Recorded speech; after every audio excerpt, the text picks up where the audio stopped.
ಧರ್ಮಕ್ಷೇತ್ರೇ ಕುರುಕ್ಷೇತ್ರೇ ಸಭಾ ಜನ್ಮಾದ್ಯಸ್ಯ ಯತೋನ್ಮಯಾದಿತರತಶ್ಚಾರ್ಥೇಷ್ವರಾಟ್ ತೇನೇ ಬ್ರಹ್ಮಹೃದಾಯ ಆದಿಕವಯೇ ಮುಹ್ಯಂತಿ ಯಂ ಸೂರಯಃ ತೇಜೋ ವಾರಿಮೃದಾಂ ಯಥಾ ವಿನಿಮಯೋ ಯತ್ರ ತ್ರಿಸರ್ಗೋ ಮೃಷಾ ಧಾಮ್ನಾ ಸ್ವೇನ ಸದಾ ನಿರಸ್ತಕುಹಕಂ ಸತ್ಯಂ ಪರಂ ಧೀಮಹಿ ಸೃಷ್ಟಿಸ್ಥಿತ್ಯಪ್ಯಯೇಹಾನಿಯತಿದೃಶಿತಮೋ ಬಂಧಮೋಕ್ಷಾಶ್ಚ ಯಸ್ಮಾತ್ ಶ್ರೀಬ್ರಹ್ಮರುದ್ರಪ್ರಭೃತಿಸುರನರದ್ವೀಷಶತ್ರುರಾತ್ಮಕಸ್ಯ ವಿಷ್ಣೋರ್ವ್ಯಸ್ತಾಃ ಸಮಸ್ತಾಃ ಸಕಲಗುಣನಿಧಿಃ ಸರ್ವದೋಷವ್ಯಪೇತಃ ಪೂರ್ಣಾನಂದೋ ಅವ್ಯಯೋ ಯೋ ಗುರುರಪಿ ಪರಮಃ ಚಿಂತಯೇತಂ ಮಹಾಂತಂ ನಾರಾಯಣ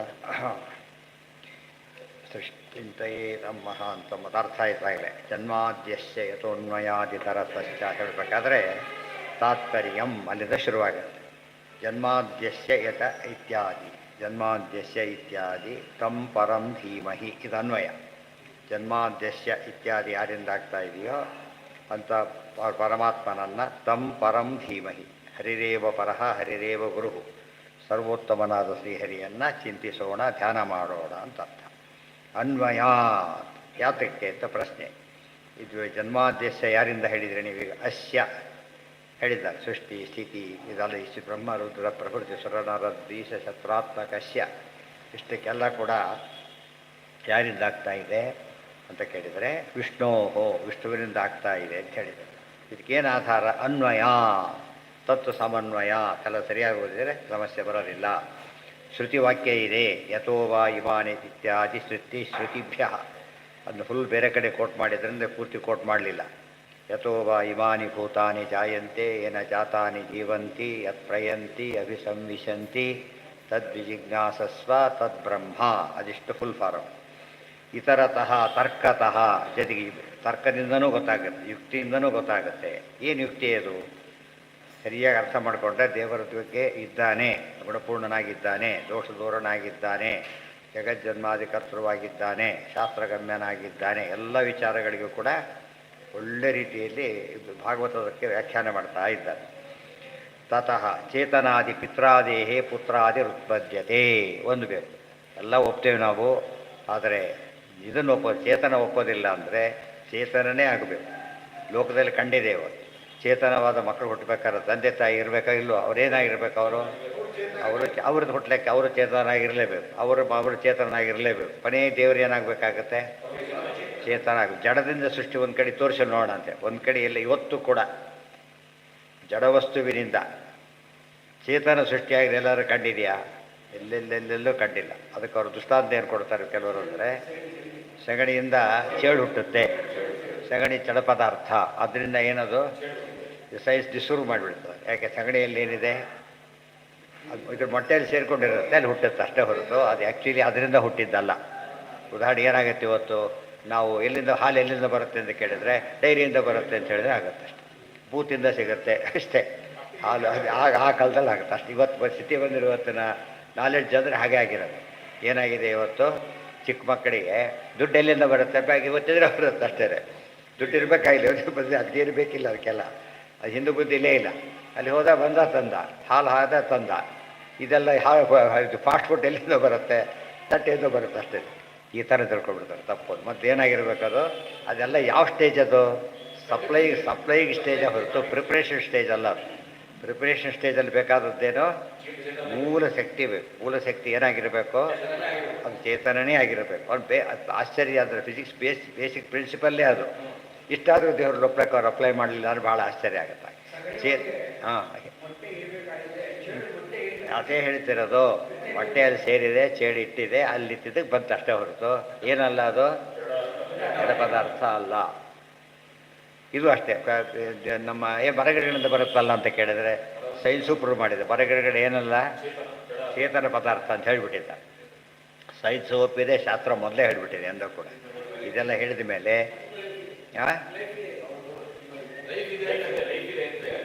ಹೌದು, ಅದರಿಂದ ಎಲ್ಲದಕ್ಕೂ ಮರಗಿಡ ಇದ್ದೇ ಇದೆ. ಅದಕ್ಕೇ ಸಂಗಿವತ್ತು ಕೆಲವು ಗಿಡಗಳೆಲ್ಲ ಏನು ಮಾಡುತ್ತೆ, ಅದು ಇನ್ನೂ ದೃಷ್ಟಾಂತ ಕೊಡ್ತಾರೆ. ಗಿಡಗಳಿಗೆಲ್ಲ ನೀರು ಹಾಕ್ಲಿಕ್ಕೆ ಅಂತ ಹೋದರೆ ಅದು ಸೂಕ್ಷ್ಮ ಅಬ್ಸರ್ವ್ ಮಾಡಿದರೆ ಅವು ಒಂಥರ ವಿಕಾಸ ಹೊಂದುತ್ತೆ. ಯಾಕೆ ನೀರು ಬಡಿಸ್ಲಕ್ಕೆ ಹೋದಾಗ ಖುಷಿ ಆಗುತ್ತೆ ಬಡಿಸ್ಲಿ ಹಾಗೆ. ಅದೇ ರೀತಿಯೇ ಒಬ್ಬ ನೀರು ಹಾಕ್ತೆ ಹೋದ್ ತಂದು ವಾಪಸ್ ಹೋಗ್ಬಿಟ್ರೆ ಏನಾಗುತ್ತೆ, ಹಾಗೆ ಅದು ಬಂದುಬಿಡುತ್ತೆ, ಡಿಸಪಾಯಿಂಟ್ ಆಗುತ್ತೆ. ಇವೆಲ್ಲ ಕೂಡ ಯಾವುದ್ರ ಗುಣಗಳು? ಅವೆಲ್ಲ ಕೂಡ ಚೇತನದ ಗುಣಗಳಾದ್ದರಿಂದ ಒಂದು ದೃಷ್ಟಾಂತ ತೋರಿಸಿ ಅಪ್ಪ ಹೋಗಲಿ ನೀವೀಗ. ಬರೀ ಜಡ ಅಂತ ಪ್ರೂವ್ ಆಗಿರ್ಬೇಕು, ಏನೂ ಇಲ್ಲ ಅಂತ ಆಗಿರ್ಬೇಕು. ಅಲ್ಲಿ ಹೋಗ್ಬಿಟ್ಟು ತೋರಿಸ್ತೀರಾ ನೀವೀಗ? ಸಾಧ್ಯನೇ ಇಲ್ಲ. ಆದ್ದರಿಂದ ಇಡೀ ಜಗತ್ತಿಗೆ ಮೂಲಭೂತ ಎಲ್ಲಿ ಕೆಂಡು ಜಡದಿಂದ ಜಡ ಸೃಷ್ಟಿ ಬೇಕಿಲ್ಲ ನಮಗೆ. ಜಡದಿಂದ ಚೇತನ ಆಗಿದೆಯಾ ಅಂತ ಪ್ರಶ್ನೆ. ಎಲ್ಲಿ ಅದನ್ನಾದ್ರೂ ತೋರಿಸಿ ಹೋಗಿ, ಎಲ್ಲಾಗಿದೆ? ಯಾವ್ದು ಹೇಳಿ. ಕೇಳಿಸ್ತಾ ಇಲ್ಲ ಏನ? ಹಾಂ,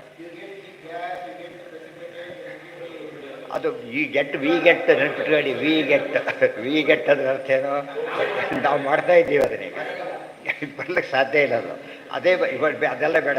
ಅಲ್ಲೊಂದು 38 ಕೂತಿದ್ದೇನೆ, ಅದಾಗಿ ಬಂತಿಲ್ಲ, ಸಾಧ್ಯತೆ ಇದೆಯಾ? ಏನು ಬೇಡ. ಮುಂದಿಟ್ಕೊ, ಕೈ ಹಾಕ್ತಾ ಇಲ್ಲ ಅವನೀಗ. ಇಷ್ಟೇ ಇಟ್ಕೊಂಡ್ಬಿಡಿ ಸಾಕು. ಸಾಧ್ಯ ಇದೆಯಾ? ಇಲ್ಲ ಹೋಗಿದ್ರೆ ಯಾರೂ ಸಾಯ್ತಾನೇ ಇದ್ದಿಲ್ಲ. ಒಂದು ಸಾಯೋರಿಗೆ ಪಕ್ಕದಲ್ಲ ಔಷಧಿ ಇರುತ್ತೆ, ಅದೊಂದು ಬಾಯಲ್ಲಿ ಬಿದ್ದಿಲ್ಲ. ನೋಡಿದ್ದೀರಾ ನೀವೀಗ?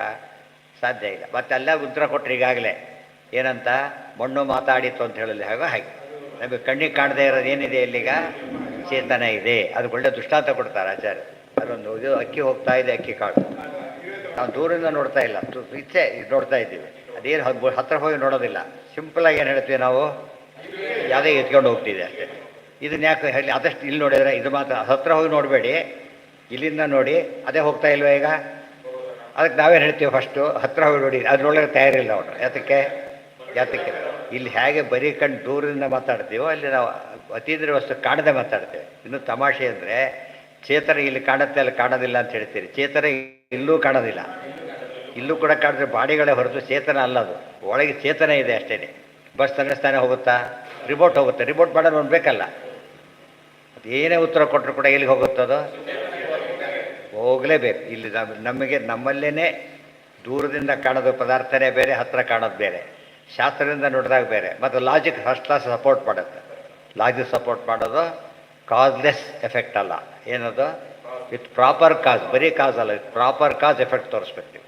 ಇವೆಲ್ಲ ತೋರಿಸ್ತೀವಿ, ಒಂದು ಸ್ಟೇಜಲ್ಲಿ ತೋರಿಸ್ತಿದ್ದೀರ ಅಷ್ಟೇ ನೀವು. ಆ್ಯಕ್ಚುಲಿ ಬೇಸಿಕಲಿ ಆ ಸಾಲ್ಟ್ ಎಲ್ಲಿಂದ ಬಂತು? ಫಸ್ಟು ಸಾಲ್ಟ್ ಹೇಗೆ ಸೃಷ್ಟಿ ಆಯಿತು? ಆ ಪ್ರಶ್ನೆ ಹಾಕಿದಾಗ ಏನಾಗುತ್ತೆ ಅಲ್ಲಿಗೆ? ಇಂಥದ್ದು ಇದು ಯಾವುದೋ ಸ್ಟೇಜ್ ಮಾಡೋದಲ್ಲ. ನೋಡಿ, ಅಡುಗೆ ಮನೆಯಿಂದ ಅಡುಗೆ ಬರುತ್ತೆ ಅಷ್ಟೇ. ಬಡಿಸೋರು ಇದ್ದರೆ ಸಾಕು. ಅಡುಗೆ ಯಾಕೆ ಮಾಡೋದು ಯಾಕೆ ಬಂದು ಕೇಳಿದರೆ ಆಗ ಮಾಡಿಟ್ಟು ಆಗಿಬಿಟ್ಟಿದೆ. ಯಾರು ದೊಡ್ಡ ಸಮಾರೋಹ ಅಡುಗೆ ಮನೆ ನೋಡಿ ಬರ್ತೀರಾ ಹೋಗಿ? ಇಲ್ಲಿ ಎಲೆ ಹಿಡಿದ್ರಲ್ಲೇ ಸರಿಯಾಗಿರುತ್ತೆ. ಎಲೆ ಹಿಡ್ಕೊಂಡು ಕೂತಿರ್ತಾರೆ, ಯಾರೂ ಹೋಗೋದಿಲ್ಲ ಅಲ್ಲಿ. ಅದು ಕಣ್ಣಿಗೆ ಕಾಣಿಸ್ತಾ ಇರೋ ನಮಗೆ ಬೇಕು ಇಲ್ಲ ಅದು ಇಲ್ಲಿ ಯಾರಿಗೆ ಬೇಕದು? ವ್ಯವಸ್ಥೆ ಮಾಡೋನಿ ಬೇಕಾವೆಲ್ಲ. ಉಳಿದವ್ರು ತೋಡಿ ಏನು ಮಾಡ್ತಾರೆ? ಅಡುಗೆ ಬಂದರು ಇಲ್ಲ ಅವೆಲ್ಲ ಏನು ಥರ ಕೆಲಸ? ಹೋಗ್ತಾ ಕೂತ್ಬಿಟ್ರೆ ಮುಗಿದೋದು ಕೆಲಸ. ಆ ಸ್ಟೇಜಲ್ಲಿ ಮಾತಾಡಿದರೆ ನಮ್ಗೆ ಉತ್ತರ ಸಿಗೋದೇ ಇಲ್ಲ. ನಾವು ಪದ್ದಿಂದ ತೊಗೋಬೇಕೀಗ. ಅವ್ರಿಗೆ ಗೊತ್ತಾಗೋದು ಯಾರಿಗೆ? ಅದು ಅರೇಂಜ್ ಮಾಡೋನಿಗೆ ಗೊತ್ತಾಗುತ್ತೆ.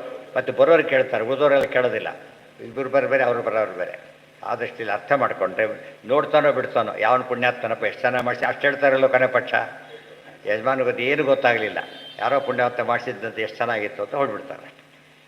ಅಂದರೆ ಅವು ಏನು ಅದಾಗಿ ಬಂತು ಅಂತ ಯಾರು ಹೇಳಿದ್ದು ನೋಡಿದ್ದಾರೆ ಇವತ್ತೇನಾದರೂ ಕೂಡ? ಎಲ್ಲೆಲ್ಲೇ ಯಾರು ಹೇಳೋದು. ಇದೆಲ್ಲ ಕಡೆ ಒಪ್ತಾರೆ. ದೇವ್ರ ವಿಷಯ ಬಂದಷ್ಟೇ ಇಲ್ಲ ಅಂದ್ಬಿಡ್ತಾರೆ. ಅದು ಎಷ್ಟು ಇಲ್ಲೆಲ್ಲ ಯಾಕಬೇಕು? ಅಲ್ಲಿ ಬೇಡ, ಇಲ್ಲಾದರೂ ಯಾಕೆ ಬೇಕಪ್ಪ? ಹಾಗಿದ್ರೆ ಅಲ್ಲಿ ಬಿಟ್ಟುಬಿಡಿ. ಇಲ್ಲಿ ಯಾಕೆ ಬೇಕಾಗಿದ್ರೆ? ಅಡಿಗೆವನ್ನ ಯಾಕೆ ಬೇಕು ನಿಮಗೆ? ಎಲ್ಲ ಪ್ರಾವಿಷನ್ಸ್ ಇಟ್ಬಿಟ್ಟು ಬಾಗಿಲಾಗಿ ಕೊಟ್ಟರೆ ಬೆಳಗ್ಗೆ ತಯಾರಾಗಿರುತ್ತೆ.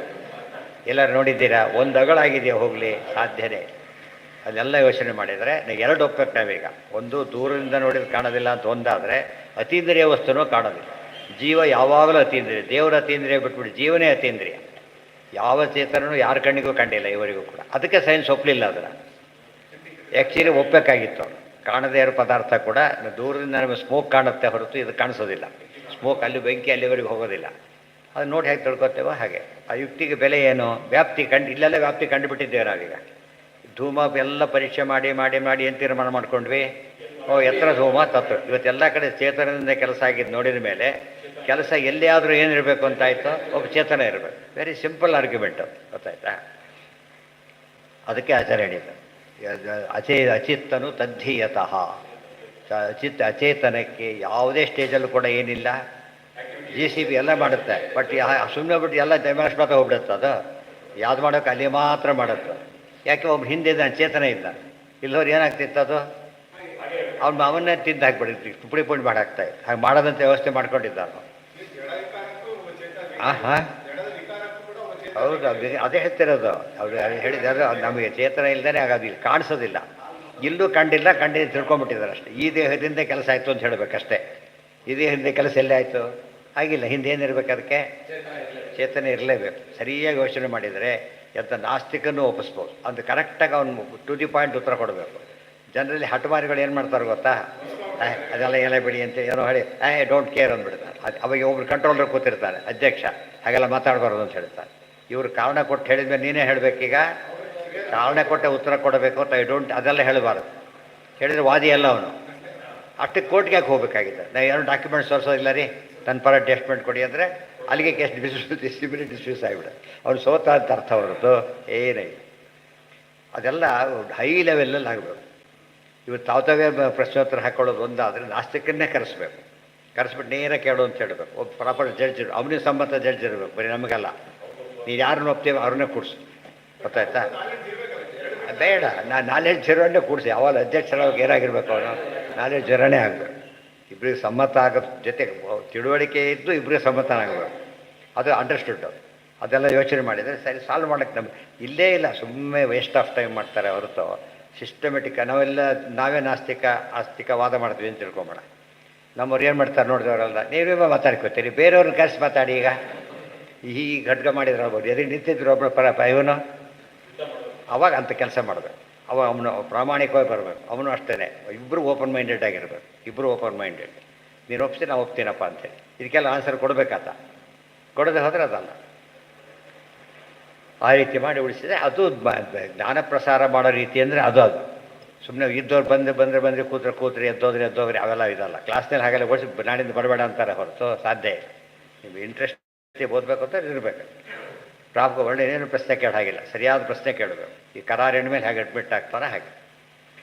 ಅದಕ್ಕೆ ಹೇಳ್ತಾರೆ, ಇತರತಃ ತರ್ಕತಃ ಚೇತನಾಧಿ ಪಿತ್ರಾದೇಹೇ ಪುತ್ರಾದಿರುತ್ಪದ್ಯತೆ ಅಭಿಜ್ಞ ಸರ್ವ.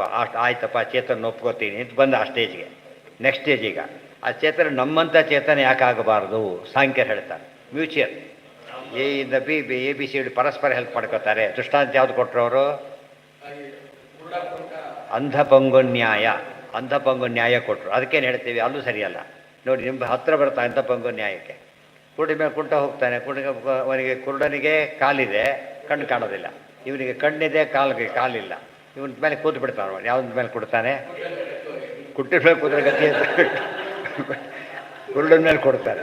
ಅವನಿಗೆ ಕಣ್ಣಿದೆ ಹೇಳ್ತಾರೆ, ಇವ್ರು ಹೋಗ್ತಾನೆ. ಆಯ್ತಲ್ಲ, ಇನ್ನು ಆ ಸ್ಟೇಜ್ ಉತ್ತರ ಇದೆ. ಫಸ್ಟ್ ಸ್ಟೇಜ್ ಅವರಿಬ್ಬರು ಹೇಗೆ ಸೇರಿದ್ರು? ಫಸ್ಟ್ ಕುರುಡ ಇವ್ರ ಹತ್ರ ಬರಾಗಿಲ್ಲ, ಯಾಕಂದ್ರೆ ಕಾಡೋದೇ ಇಲ್ಲ ಅವನಿಗೆ. ಕುಂಟ ಹೋಗಾಗಿಲ್ಲ, ಅವನಿಗೆ ಕಾಲೇ ಇಲ್ಲ. ಕುಂಟ ಅಂದ್ರೆ ಒಂದು ಕಾಲು ಕುಂಟ ಅಲ್ಲ, ಹೆಳವ ಅಂತ ಅರ್ಥ. ಹೆಳವಗೂ ಕುಟ್ಟ ವ್ಯತ್ಯಾಸ ಇದೆ. ಹೆಳವ ಅಂದ್ರೇನು? ಎರಡು ಕಾಲದಿಂದ. ಕುಂಟ ಅಂದರೆ ಒಂದು ಕಾಲಿದ್ದು ಮುಳ್ಳು ಚುಚ್ಚಬೇಕಾದ್ರೆ ಕುಟ್ಬೋದು, ಅದು ದೊಡ್ಡದಲ್ಲ. ಅವನು ಇಲ್ಲೇ ಇಲ್ಲ, ಕುಟ್ಟುತ್ತಾನೆ ಹೆಳವ ಅವನು.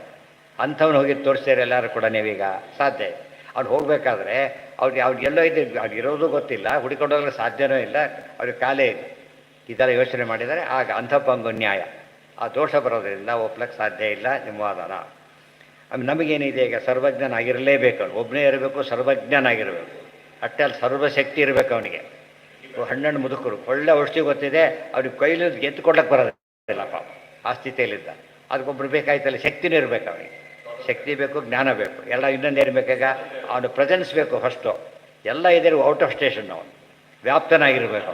ಸರ್ವತ್ರ ವ್ಯಾಪ್ತ, ಸರ್ವಶಕ್ತ, ಸರ್ವಜ್ಞ. ಮೂರು ಒಪ್ಪದೆ ಹೋದರೆ ಅವನಿಗೆ ಸೃಷ್ಟಿ ಮಾಡೋದಕ್ಕೆ ಸಾಧ್ಯ ಇಲ್ಲ. ಅದು ಯಾವ ಸ್ಟೇಜಲ್ಲಿ ಒಪ್ಪಲೇಬೇಕು. ನೀವೇ ಯಾವ ಸ್ಟೇಜಲ್ಲಾದ್ರೂ ಒಬ್ಬನಿರು ಅಂತ ಹೇಳಬೇಕು. ಅಥೋ ಯುಜ್ಯತೆ ಯಂ ಕಾಮಯೇ ತಮುಗ್ರಂ ಕೃಣೋಮಿ. ನಮ್ಮ ಸ್ಪಷ್ಟ ನಮಗೇನಿದೆ ಈಗ? ಪ್ರಮಾಣಗಳಿದೆ. ಯಂ ಕಾಮಯೇ ತಮುಗ್ರಂ ಕೃಣೋಮಿ, ಇದು ಕೆಲಸ ನಡೆಯುತ್ತೆ. ಮಮಯೋನಿ ಇತ್ಯನ್ಯೇಷಾಂ ತದಪೇಕ್ಷತ್ವಾತ್. ಮಮಯೋನಿ ರೀತಿ ಅನ್ಯೇಷಾಂ ತದಪೇಕ್ಷತ್ವಾತ್. ಅದಕ್ಕೆ ಹೇಳ್ತಾರೆ ಮಮಯೋನಿ ಅಂತ ಹೇಳಿದ್ರಿಂದ ಮಹಾಲಕ್ಷ್ಮಿ ಇಷ್ಟೆಲ್ಲ ಹೇಳಿಬಿಟ್ಟು ನನಗೆ ಕಾರಣಪುರುಷ ಇದ್ದಾನೆ ಅಂತ ಹೇಳಿದ ಮೇಲೆ ಅವ್ರು ಯಾರವರು? ಏನು ಬೇಕಾದ್ರೂ ಮಾಡ್ತೀನಿ ಅಂತ ಹೇಳೋರು ನನಗೊಬ್ಬ ಕಾರಣಪುರುಷ ಅಂತ ಹೇಳ್ತಾರೆ. ಇವರು ಮಾಡ್ಲಿಕ್ಕೆ ಬರೋದಾರು ನಾವು ಒಪ್ಪದೆ ಹೋದ್ರೆ ಗತ್ತೇನೀಗ? ಎಲ್ಲ ಮಾಡ್ಲಿಕ್ಕೆ ಬರೋರು ಹೇಳಿದ ಮಾತಿದ್ದು.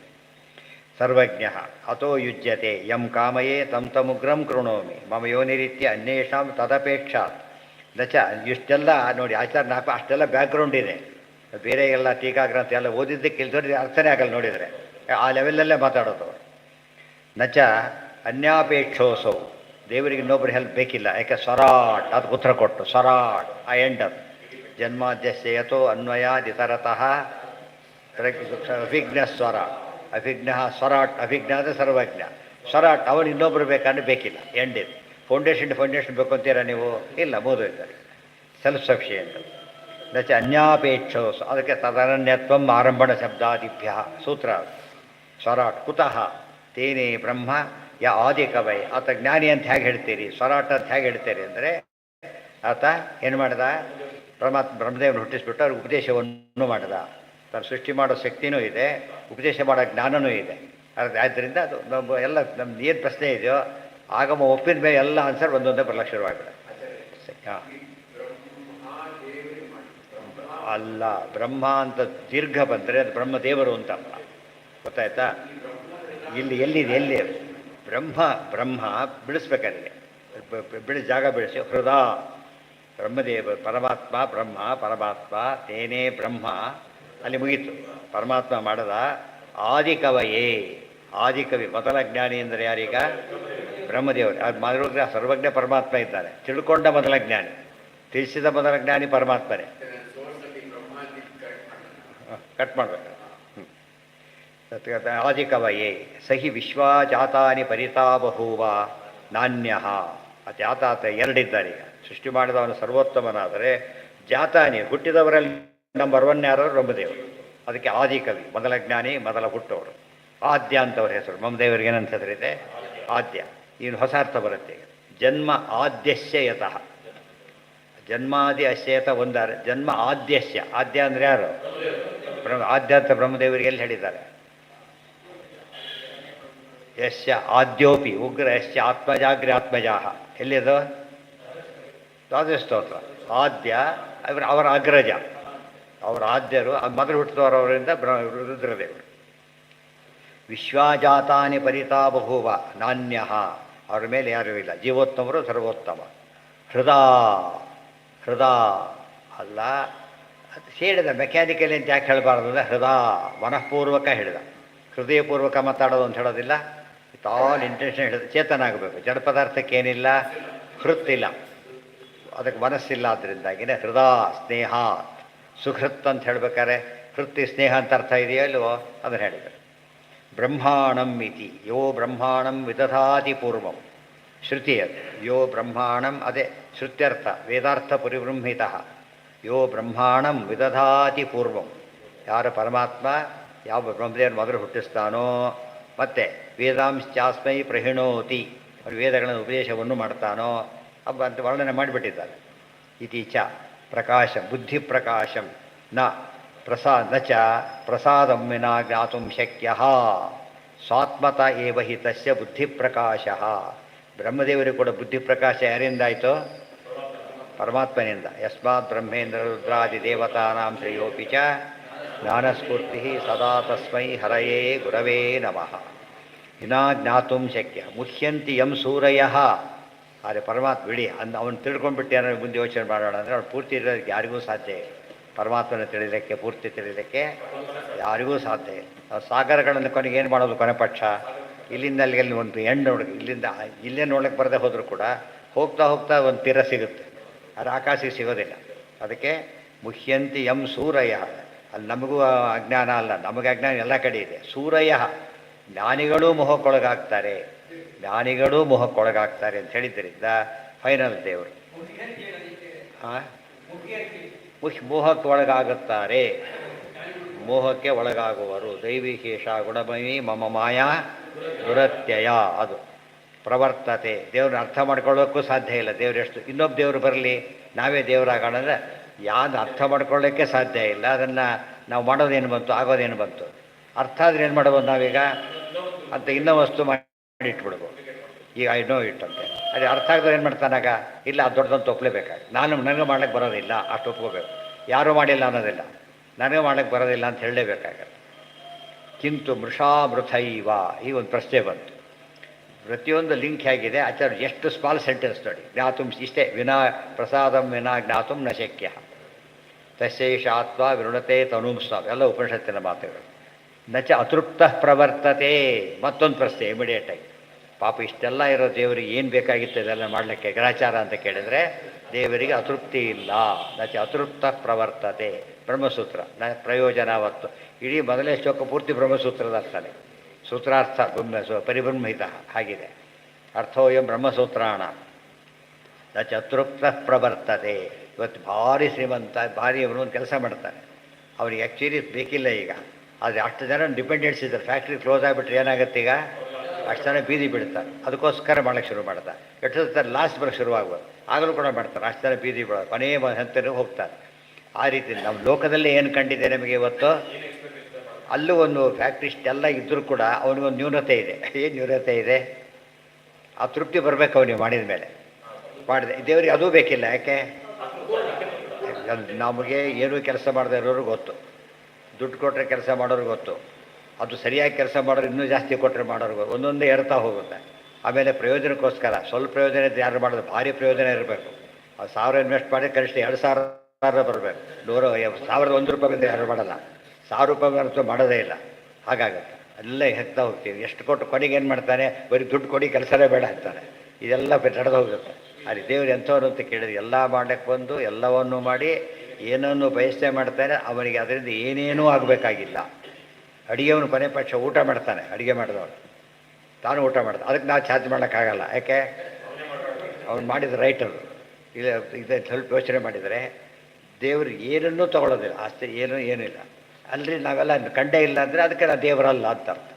ದೇವರಾಗಿದ್ರೆ ಏನಾಗ್ತಿತ್ತು, ಅದು ಅನಿಸ್ತಿತ್ತು. ದೇವ್ರಿಗೆ ಏನೂ ಇಲ್ಲ. ಮತ್ತು ಸ್ವಲ್ಪ ಸುಸ್ತಾಗೋದಿಲ್ಲ ಅಂದರೆ ಅದೂ ಇಲ್ಲ. ಯಾವ ಸುಸ್ತು, ನಮಗೆ ಯಾವಾಗ ಸುಸ್ತಾಗತ್ತೆ? ಸಾಮರ್ಥ್ಯ ಪೂರ್ತಿ ಉಪಯೋಗಿಸಿದಾಗ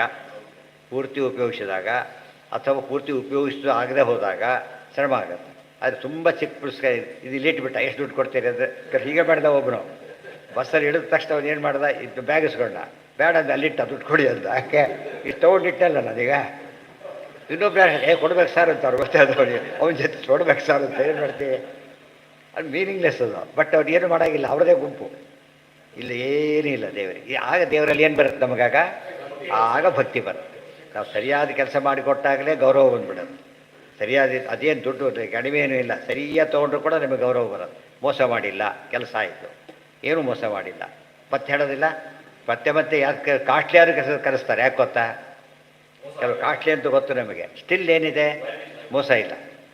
ಕೆಲವು ಚೀಪು ಭಾರಿ ಮೋಸ ಮಾಡ್ತಾರೆ, ಅಂತರ ಹತ್ರ ಹೋಗೋದಿಲ್ಲ. ಇದೆಲ್ಲ ನಮ್ಮ ಲಾಜಿಕ್ಗಳು. ಕೊನೆಗೆ ಎಲ್ಲಿ ಎಂಡಾಗತ್ತಿದೋ, ಏನೋ ಸ್ವಲ್ಪ ಕೆಲಸ ಮಾಡಿರ್ತಾರೆ ಬಿಡಿ ಅಂತ ಅವಾಗೇನೋ ಅನಿಸೋದಿಲ್ಲ. ಪಾಪ ಅವರೂ ಕೇಳಲಿಲ್ಲ, ನಮಗೂ ಥ್ಯಾಂಕ್ಸ್ ಅಂದ್ಬಿಡ್ತೀವಿ ಅಷ್ಟೇ. ಆದರೆ ತುಂಬ ದೊಡ್ಡ ಕೆಲಸ ಮಾಡಿದಾಗ ತುಂಬ ದೊಡ್ಡ ಕೆಲಸ ಒಂದು ಸರ್ತಿ ಕೂಡ ಅಲ್ಲ, ಅನಾಧಿಕಾರ ಸೃಷ್ಟಿ ಮಾಡ್ತಾನೆ ಬಂದಿದ್ದಾನೆ, ಏನೇನೋ ಕೇಳ್ತಾ ಇಲ್ಲ ಅಂದರೆ ಭಕ್ತಿ ಇವನು ಭಕ್ತಿ ಮಾಡಿ ಇವನ ಗತಿ ಏನಾಗುತ್ತಾಗ? ದ್ರೋಹಿ ಅಂತ ಆಗೋದಿಲ್ಲ, ಕೃತಜ್ಞ ಆಗಿಬಿಡ್ತಾನೆ. ಅಂಥವ್ರು ಇದ್ದಾರೆ, ಇಲ್ಲ ಅಂತೇನಿಲ್ಲ. ಪೂರ್ತಿ ಮನೆಯಲ್ಲಿ ಇಟ್ಕೊಂಡು ಸಾಕಿದವ್ರು ಎಲ್ಲ ಹೊಡ್ಕೊಂಡು ಹೋದವರು ಇದ್ದಾರೆ, ಪೂರ್ತಿ ಇದ್ದವರು. ಅಂತ ಗೊತ್ತು ಹೇಳ್ತಾರೆ, ಅಯ್ಯೋ ಸಾಕಿ ಅವನಿಗೆಲ್ಲ ಹೊತ್ಕೊಂಡು ಹೋಗ್ಬಿಟ್ಟ ಅಂತೇಳಿ. ಎಷ್ಟು ಫುಲ್ ಉಪಯೋಗ ತೊಗೊಂಡು ಫುಲ್ ಮೋಸ ಮಾಡಿದ್ದಾರೆ. ಇವು ಅಷ್ಟವಾಸಿ ಕೊಂದೆ ತೊಗೊಂಡೋಗಿ ಅಂಥವ್ರು ಬೇರೆ ಇದ್ದಾರೆ. ಅವನ್ನೆಲ್ಲ ತೊಗೊಂಡು ಏನು ಮಾಡ್ತೀರಿ? ಈಗೆಲ್ಲನೂ ಕಂಪೇರ್ ಮಾಡಿದರೆ ಆಗ ದೇವರಲ್ಲಿ ಭಕ್ತಿ ಬರ್ಲಿಕ್ಕೆ ಒಳ್ಳೆ ಕಾರಣ ಬಂತು. ಅದಕ್ಕೆ ಶಾಸ್ತ್ರ ಓದ್ದ ಏನು ಬಂದಾಗಾಯ್ತು ನಮಗೀಗ? ಭಕ್ತಿ ಬಂತು.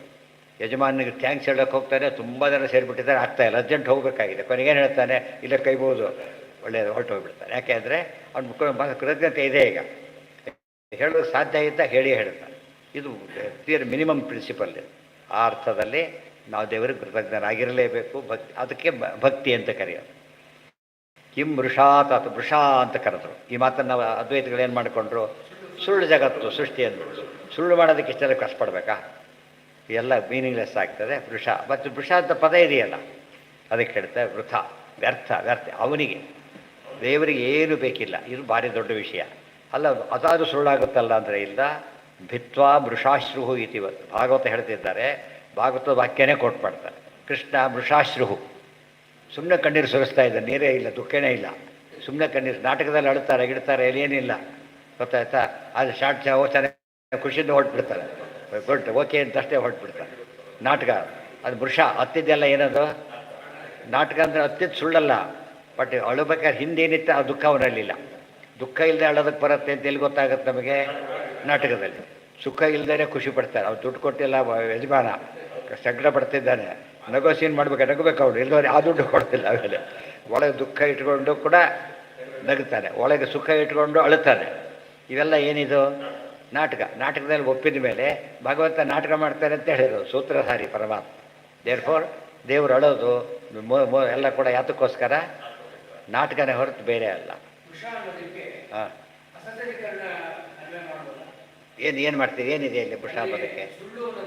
ಹಾಂ, ಏನು ಹೇಳಿದ್ದಾರೆ? ಏನು ಹೇಳಿದ್ದಾರೆ? ಅಸದೀಕರಣ ಮಾಡಬಾರ್ದು, ಪ್ರಯೋಜನವತ್ವಾತ್ ಮಾಡಬೇಕು. ಪ್ರಯೋಜನವತ್ವ ಅದನ್ನೇ ಹೇಳ್ತಾರೆ. ಅರ್ಥ ಬರೆದರೆ ಅರ್ಥನೇ ಅದು. ಏನಂತ? ತನ್ನ ಪ್ರಯೋಜನಕ್ಕೋಸ್ಕರ ಮಾಡ್ತಾ ಇಲ್ಲ. ಕೆಲವರು ಇರ್ತಾರೆ ತನಗೂ ಪ್ರಯೋಜನ ಇಲ್ಲ, ಯಾರಿಗೂ ಪ್ರಯೋಜನ ಇಲ್ಲ. ಏನಂತಾರೆ ಅದಕ್ಕೆ? ಹೇಳಿ, ಕಂಬಳದಲ್ಲಿ ಶಾಲ್ನಲ್ಲಿ ಎಷ್ಟಿದೆ ನೋಡಿ, ಎಣಿಸಿದ್ದೇನೆ. ಎಲ್ಲ ಕೆಲಸ ಬಿಟ್ಟು 5-6 ಉಪವಾಸ ಕೂತ್ ಮಾಡಿಸ್ತಾನೆ. ರಾಂಗ್ ಆನ್ಸರ್ ಬಂದು ಅಷ್ಟೇ ಇಷ್ಟಾರು ಒಂದು ತಪ್ಪಾಗೇ ಇರುತ್ತೆ. 100 ಎಣಿಸ್ಬೇಕಾದ್ರೆ ಹೋಗ್ಬಿಡುತ್ತೆ. ಅದು ಲಕ್ಷಾಂತರ ಇರುತ್ತೆ, ಆಗೋದೇ ಇಲ್ಲ. ಸರಿ ಎಣಿಸಿದ್ರೂ ಬೆಲೆ ಇಲ್ಲ, ತಪ್ಪು ಎಣಿಸಿದ್ರೆ ಲಾಸ್ ಇಲ್ಲ. ಅದಕ್ಕೇನಂತಾರೆ? ಅದಕ್ಕೆ ವ್ಯರ್ಥ. ಅದಕ್ಕೇನಂತ ಕರೀತಾರೆ? ಅದಕ್ಕೆ ಪರಿಗಣನ. ಅಲ್ಲಿ ಎಷ್ಟು ಎಣಿಸ್ತಾ ಕೂತ್ಕೊಂಡ, ಗಂಗಾ ಸ್ನಾನ ಬಿಟ್ಟ, ಎಲ್ಲ ಬಿಟ್ಟ, ಎಣಿಸ್ತಾ ಕೂತ್ಕೊಂಡ, ಭಾರಿ ಎಣಿಸ್ಬಿಟ್ಟೆ ಅಂತ ಇಷ್ಟೇ ಇಸ್ಕೊಟ್ಟು ಕೊನೆಗೆ ಏನಂತ ಏನು ಉಪಯೋಗ ಆಯ್ತು ಅದರಿಂದ ಅಂತ ಕೆಲಸ ಮಾಡಿಕೊಡು. ಆದರೆ ದೇವರಿಗೆ ಮಾತ್ರ ಏನೇನೂ ಯೋಚನೆ ಇಲ್ಲ. ದೇವಶ್ಯ ಇಷ್ಟ ಅದು ಮತ್ತೆ ಮಾಡ್ತಾನೆ. ಯಾಕಾಗಿ ಅದಕ್ಕೆ ಹೇಳ್ತಾರೆ. ಎಷ್ಟು ಸಿಂಪಲ್ ನೋಡಿ ಆನ್ಸರ್. ಪ್ರತಿಯೊಂದು ಹೇಗೆ ಲಿಂಕ್ ಇದೆ, ಪ್ರತಿಯೊಂದು ಪದಕ್ಕೂ ಮುಂದಿನ ಲಿಂಕ್ ಕೊಡ್ತಾ ಹೋಗ್ತಾರೆ. ಸ್ವವಿಷಯೇವ ವೃಥ, ತನ್ನ ವಿಷಯಕ್ಕೆ ವೃಥ ಹೊರತು ಬೇರೆ ಅಲ್ಲ. ಹಾಗೆ ಮಾಡೋದಕ್ಕೆ ಏನು ಕಾರಣ ಅಂದರೆ ದೇವಶೇಷ ಸ್ವಭಾವೋಯೋ, ದೇವರ ಸ್ವಭಾವ. ಅದೇನು ವಿಷಯ? ಕಾರುಣ್ಯ. ಎಲ್ಲ ಮಾಡೋದು ಕರುಣೆಯಿಂದ ಮಾಡೋದು, ಏನು ಕೇಳದೇ ಇರೋದು ಅವನ ಸ್ವಭಾವ. ಅದಕ್ಕೆ ಉತ್ತರ ಕೊಡೋದಕ್ಕೆ ಬೇಕಿಲ್ಲ. ಯಾಕೆ? ಸ್ವಭಾವ ಅಂದಮೇಲೆ ಏನು ಮಾಡೋಕ್ಕೆ ಬರೋದಿಲ್ಲ. ಇದು ಫೈನಲ್ ಆನ್ಸರ್. ದೇವರು ಯಾತಕ್ಕೆ ಮಾಡ್ತಾರೆ ನಮಗೆ ಉತ್ತರ ಸಿಕ್ಕಿದ್ದಷ್ಟೇ. ಮಹಾಲಕ್ಷ್ಮಿ ಎಲ್ಲ ಮಾಡಿದ್ರು ಕೂಡ ಒಂದು ಕಾರಣ ಇದೆ ಅವರಿಗೆ, ವಿಷ್ಣು ಪ್ರೀತ್ಯರ್ಥ ಮಾಡಬೇಕು. ದೇವ್ರು ಯಾರು ಪ್ರೀತ್ಯರ್ಥ ಮಾಡಬೇಕು? ಈ ಮಧ್ಯೆ ದೇವ್ರ ಮೇಲೆ ಯಾರೂ ಇಲ್ಲ. ಅದು ಕೇವಲ ಕರುಣೆಯಿಂದ ಮಾಡ್ತಾರೆ. ಅದಕ್ಕೆ ಕರುಣಾಸಂಧಿ. ಆಚಾರ್ಯ ಕರುಣಾಪೂರ್ಣ ವರಪ್ರದಚರಿತಂ ಜ್ಞಾಪಯ್ಯಮೇ ಇದೆ. ಇವತ್ತು ಆಚಾರ್ಯ ಭಾಷೆ ಎಲ್ಲ ಬರೆದ್ರು, ನಮ್ಮಿಂದ ಅವ್ರು ಏನೇನೇನೇನೂ ಆಗಬೇಕಾಗಿಲ್ಲ. ಗೊತ್ತಾಯ್ತಿಲ್ಲ? ಆ್ಯಕ್ಚುಲಿ ಬಂದು ಹೇಳೋದು ಅವ್ರ ಪ್ರಕಾರ ದೊಡ್ಡ ಟೈಮ್ ವೇಸ್ಟ್ ಕೆಲಸ ಇದ್ದಾಗ ಲೆಕ್ಕ ಅವ್ರ ದೃಷ್ಟಿಯಲ್ಲಿ. ಅವ್ರು ಅದು ಇಲ್ಲೇ ಪಕ್ಕದ ಮನೆಗೆ ಹೋದ್ರಲ್ಲ, ಸತ್ಯಲೋಕ ಭೂ ಹೂವ ಸಹ ಮಹಾ ಜನಃ ತಪಾಸ, ಅಲ್ಲಿಂದ ಬಂದಿದ್ದಾರೆ. ಇಷ್ಟಾದರೂ ಕೂಡ ಏನದು? ಕರುಣೆನೇ. ಪರಮಾತ್ಮನ ಪ್ರೀತಿ ಆಗಬೇಕು. 2 ಆ್ಯಂಗಲ್ ಇಟ್ಕೊಂಡಿದ್ದಾರೆ. ವಿಷ್ಣು ಪ್ರೀತ್ಯರ್ಥಂ ಉಪಕಾರ 2 ಆಗಬೇಕೀಗ. ಅದೇ ಬಂದಿರೋದು. ಏನಂತ ಹೇಳಿದ್ದಾರೆ ಮಧ್ವದಲ್ಲೂ ಕೂಡ? ಏನಂತ ಹೇಳ್ತಾರೆ? ಆನಂದ ಏ ಸುಮುಖ ಭೂಷಿತ ಭೂಮಿ ಭಾಗ. 8 ಜನಕ್ಕೆ ನೀವು ಆನಂದ ಕೊಡಬೇಕು ಅಂತ ಹೇಳ್ತಾರೆ. ಇವರೇನು ಮಾಡಿದರು? ದೇವರ ಆಜ್ಞೆ. ಆದೇಶ ಮೌಲ್ಯ ಮುನಿವಜ್ಜಲ ವರ್ಣಮೇನಂ, ತಲೆ ಮೇಲೆ ಇಟ್ಕೊಂಡು ದೇವರ ಅಪ್ಪಣೆಯನ್ನು ಏನು ಮಾಡಿದ್ರು? ತಲೆ ಮೇಲೆ ಇಟ್ಟು ಶಿರಸಾ ವಹಿಸಿದ್ರು ಅಂತ ಅರ್ಥ. ತಲೆ ಮೇಲೆ ಇಟ್ಕೊಂಡು ಹೋಗೋ ಅರ್ಥ ಅಲ್ಲ, ಶಿರಸಾ ವಹಿಸಿದರು. ದೇವರಿಗೆ ಆ ಕೆಲಸ ಮಾಡಿದ್ದು ಭಕ್ತಿಯಿಂದ ಮಾಡಿದರು. ಇವರಿಗೆ ಅನುಗ್ರಹ ಮಾಡಿದರು. ಮಧ್ಯೆ ಇದ್ದಾರೆ. ಆದರೆ ದೇವರು ಯಾರಿಗೂ ಏನು ಮಾಡಬೇಕಾಗಿಲ್ಲ. ದೇವರು ಸೇವೆ ಮಾಡಬೇಕಾಗಿಲ್ಲ. ಸೇವೆ ಮಾಡಬೇಕಾದ್ರೆ ಉತ್ತಮ ವ್ಯಕ್ತಿ ಇರಬೇಕು. ಮತ್ತು ಇವನು ಇಲ್ಲದವನಲ್ಲಿ ಇರಬೇಕು. ಅಂಥದ್ದು ಇಲ್ಲೇ ಇಲ್ಲ. ಅದರಿಂದಾಗೇ ದೇವರು ಏನೇ ಮಾಡಿದರೂ ಕೂಡ ಬರೀ ಅನುಗ್ರಹ ಅಂತ ಕರಿಬೇಕು. ಉಳಿದವ್ರು ಮಾಡಿದಾಗ 2 ಸೇರುತ್ತೆ. ವಿಷ್ಣು ಭಕ್ತಿನೂ ಆಯಿತು, ನಮಗೆ ಅನುಗ್ರಹನೂ ಆಯಿತು. ಆದ್ದರಿಂದ 2 ಇದೆ. ಅಬ್ಸಲ್ಯೂಟ್ ಸೆನ್ಸಲ್ಲಿ ತೊಗೊಂಡ್ರೆ ದೇವರೊಂದೇ, ಯಾವ ಪ್ರಯೋಜನವೂ ಬಯಸದೆ ಮಾಡ್ತಕ್ಕಂಥ ವ್ಯಕ್ತಿ. ಆಗ ನಮಗೇನು ಅನಿಸುತ್ತೆ? ಒಂದು ಕೆಲಸ ಆ ರೀತಿ ಒಂದು ಸತಿ ಕೆಲವು ಏನು ಮಾಡ್ತಾರೆ, 3-4 ಸತಿ ಹೆಲ್ಪ್ ಮಾಡ್ತಾರೆ.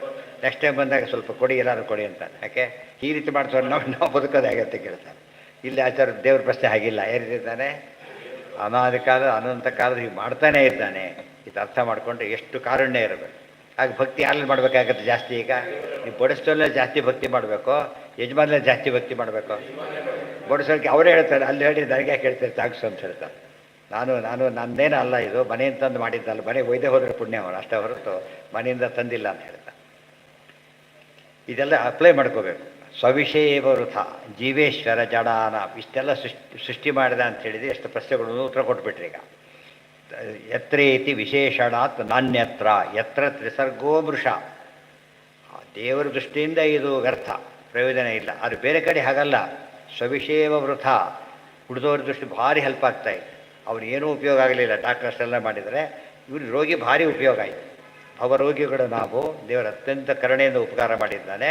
ಅದು ವ್ಯರ್ಥ ಅಂದರೆ ತನಗೆ ಬೇಕಿಲ್ಲ ಹೊರತು ಇವ್ರಿಗೆ ಭಾರಿ ಬೇಕಿದೆ. ಜೀವೇಶ್ವರ ಜಡಾನಾಂ ಸರ್ಗ ತ್ರಿಸರ್ಗ. ಪರಮಾತ್ಮ ಸೃಷ್ಟಿ 3 ವಿಧ ಸೃಷ್ಟಿ ಮಾಡಿಬಿಟ್ಟ ಅಂತ ಹೇಳಿದ್ದಾರೆ. 3 ಸೃಷ್ಟಿ ಅಂದರೆ ಏನು? ಮೊದಲೇ ಜೀವ, ಈಶ್ವರ, ಜಡ. ಜೀವ, ಈಶ್ವರ, ಜಡ.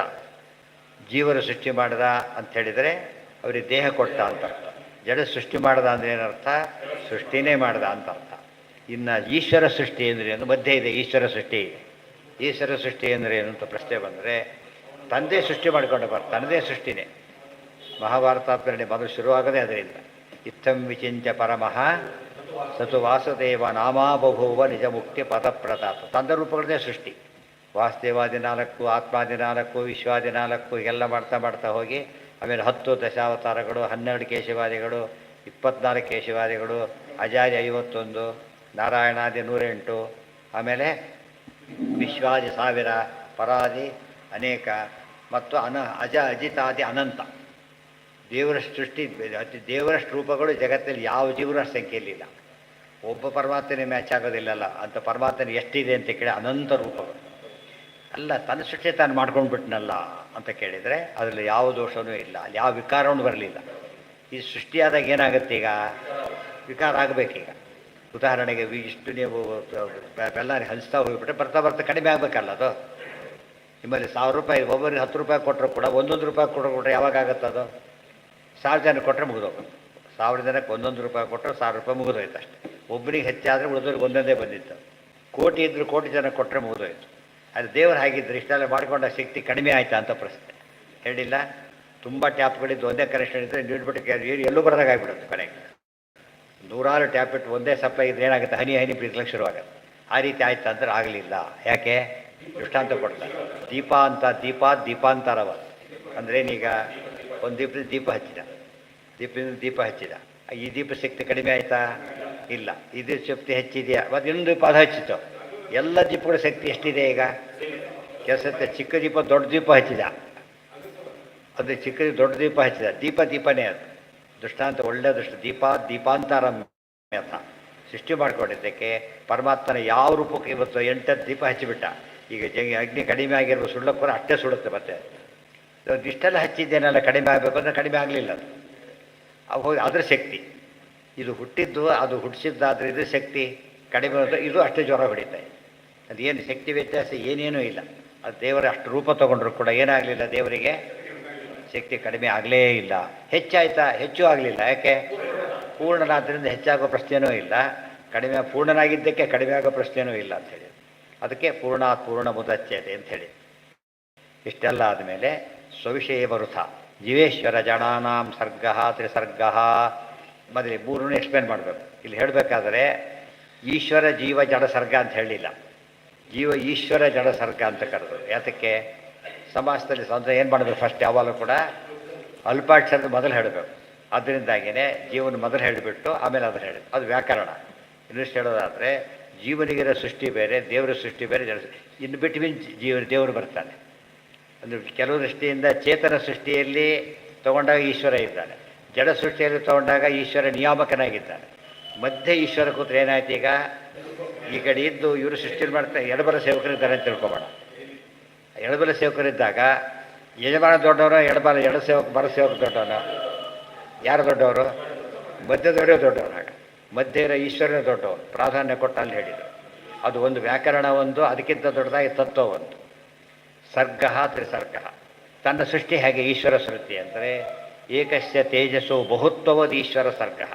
ಒಂದು ದೀಪ ಅನೇಕ ದೀಪಗಳನ್ನ ಹಚ್ಚಿದರೆ ಹಾಗೋ ಹಾಗೆ. ಕಾರ್ತಿಕ ದೀಪ ಹಚ್ಚಿ ಅದೆಲ್ಲ ಯಾಕೆ ಹೇಳ್ತಾರೆ ಗೊತ್ತಾ? ಈ ವಿಷಯ ಅರ್ಥ ಮಾಡ್ಕೊಳ್ಳೋಕ್ಕೋಸ್ಕರ. ದೀಪ ಹಚ್ಚಿ ಫೋಟೋ ವಿಡಿಯೋ ತೊಗೊಂಡು ಕಳಿಸ್ಬಿಡ್ತಾರೆ, ದೀಪ ಹಚ್ಚಿ ಆಯ್ತು ಅಂತಾರೆ. ಇದೆಲ್ಲ ಮಾಡಿದ್ದು. ಅದು ಹಚ್ಚಿ ಯೋಚನೆ ಮಾಡಬೇಕು. ನೋಡಿದ್ರೆ ದೇವರ ಶಕ್ತಿ ಹೇಗಿದೆ, ಇದು ಈಶ್ವರ ಸೃಷ್ಟಿ ಹೀಗಿರುತ್ತೆ. ಇದು ನಿಜವಾದ ಅನುಸಂಧಾನಕ್ಕೆ ಹೇಳಿದ್ದಾರೆ. ಹಚ್ತಾ ಹೋದಂತೆ ಏನಾಗುತ್ತೆ ಅವನಿಗೀಗ ಈಶ್ವರ ಸೃಷ್ಟಿ ಬಗ್ಗೆ ಸ್ಪಷ್ಟೀಕರಣ ಬಂದೋಯ್ತು. ಕೋಟಿ ದೀಪ ಹಚ್ಚಿದ್ರು ಕೂಡ ಏನು ಮೊದಲ ದೀಪಕ್ಕೆ ಏನೂ ಅಫೆಕ್ಟ್ ಆಗಿಲ್ಲ ಅಂತ ತಿಳ್ಕೊಂಡ್ರೆ ಮೂಲ ರೂಪ ಹಾಗೇ ಇದೆ, ಅವತಾರ ರೂಪಗಳು ಹಾಗೇ ಇದೆ, ಎಲ್ಲದಕ್ಕೂ ಅಷ್ಟೇ ಶಕ್ತಿ ಇದೆ. ನಾವು ಸುಳ್ಳಕೊಂಡು ಮೊದಲೇ ಹಚ್ಕೋಬೇಕಾಗಿಲ್ಲ, ಹೋಗಿಬಿಟ್ಟು ಕೊನೆಯ ದೀಪಕ್ಕೆ ಹಚ್ಕೊಂಡ್ರೂ ಸಾಕು.